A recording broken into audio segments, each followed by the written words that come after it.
ರಾಜ್ಯದಲ್ಲಿ ಕಾಂಗ್ರೆಸ್ ಪಕ್ಷ ದಲಿತರಿಗೆ ನಿರಂತರವಾಗಿ ಅನ್ಯಾಯ ಮಾಡುತ್ತಾ ಬಂದಿದ್ದು ಚುನಾವಣೆಗೂ ಮುನ್ನ ನೀಡಿದ ಭರವಸೆಗಳನ್ನು ಈಡೇರಿಸುವಲ್ಲಿ ವಿಫಲವಾಗಿದೆ ಎಂದು ದಲಿತ ಮುಖಂಡ ಶಿವರಾಜ್ ಜಾನೇಕಲ್ ತೀವ್ರ ವಾಗ್ದಾಳಿ ನಡೆಸಿದ್ದಾರೆ.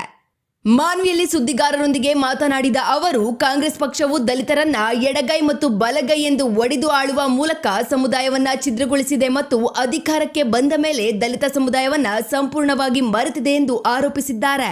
ದಲಿತರಿಗೆ ಮುಖ್ಯಮಂತ್ರಿ ಸ್ಥಾನ ನೀಡುತ್ತೇವೆ ಎಂಬ ಆಮಿಷವೊಡ್ಡಿ ಕೊನೆಗೆ ದ್ರೋಹ ಬಗೆದಿದ್ದಾರೆ ಎಂದು ಕಿಡಿಕಾರಿದ ಅವರು, ಇನ್ನು ಮುಂದಾದರೂ ದಲಿತರು ಕಾಂಗ್ರೆಸ್ ಪಕ್ಷಕ್ಕೆ ಮತ ನೀಡಬಾರದು, ನಮ್ಮ ಸಾಮರ್ಥ್ಯವನ್ನ ತೋರಿಸುವ ಮೂಲಕ ಮಾತ್ರ ಆ ಪಕ್ಷಕ್ಕೆ ಪಾಠ ಕಲಿಸಲು ಸಾಧ್ಯ ಎಂದು ಆಕ್ರೋಶ ವ್ಯಕ್ತಪಡಿಸಿದ್ದಾರೆ.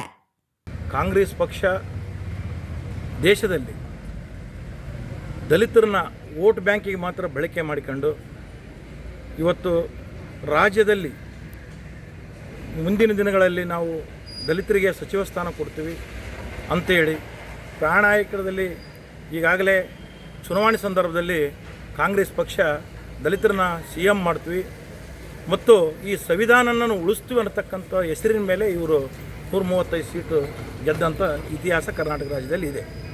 ಆದರೂ ಇವರು ಅಧಿಕಾರ ಸಂದರ್ಭ ಬಂದಾಗ ದಲಿತರನ್ನ ಮರೆತು ಬಿಟ್ಟಿದ್ದಾರೆ.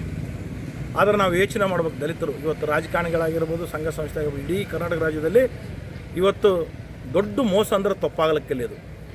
ಇವತ್ತು ಎಡಗೈ ಬಲಗೈ ಅನ್ನತಕ್ಕಂಥ ಒಂದು ಪದ ಬಳಕೆ ಮಾಡಿ ಇವತ್ತು ನಮ್ಮ ಎರಡು ಜಾತಿಗಳನ್ನು ಇವತ್ತು ಒಡುಕು ಮಾಡಿ ಅಧಿಕಾರದ ಲಾಭ ಮೇಲ್ವರ್ಗದವರು ತೊಗೊತಾ ಇದ್ದಾರೆ. 99% ಇರ್ತಕ್ಕಂಥದ್ದು ಕಾಂಗ್ರೆಸ್ಸಿಗೆ ಮತ ಬ್ಯಾಂಕ್ ಇರ್ತಕ್ಕಂಥದ್ದು ದಲಿತರು.